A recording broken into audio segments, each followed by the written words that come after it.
হযরতে শাহর বিন হাওশাব রাদিয়াল্লাহু তাআলা আনহু বর্ণনা করেন, তিনি বলেন, আমি উম্মুল মুমিনিন হযরতে উম্মে সালমা রাদিয়াল্লাহু তাআলা আনহাকে জিজ্ঞেস করলাম, হে উম্মুল মুমিনিন, হুজুর আকরাম সাল্লাল্লাহু আলাইহি ওয়াসাল্লাম যখন ঘরে অবস্থান করতেন তখন তিনি অধিক সময় কোন দোয়া পড়তেন? তখন তিনি বলিলেন, হুজুর আকরাম সাল্লাল্লাহু আলাইহি ওয়াসাল্লাম অধিকাংশ সময় এই দোয়াটি পাঠ করিতেন।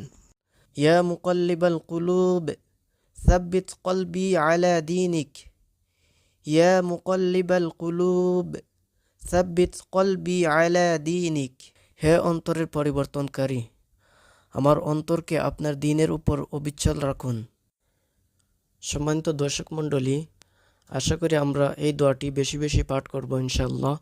তো আজকের এই ভিডিও যদি আপনাদের কাছে ভালো লেগে থাকে তাহলে ভিডিওতে লাইক করবেন এবং শেয়ার করবেন, আর অবশ্যই আমার এই চ্যানেল সাবস্ক্রাইব করতে ভুলবেন না এবং পাশে থাকা বেল আইকনটি বাজিয়ে দিবেন। তো আজকের এই ভিডিও এখানে সমাপ্ত। সবাই ভালো থাকেন, সুস্থ থাকেন।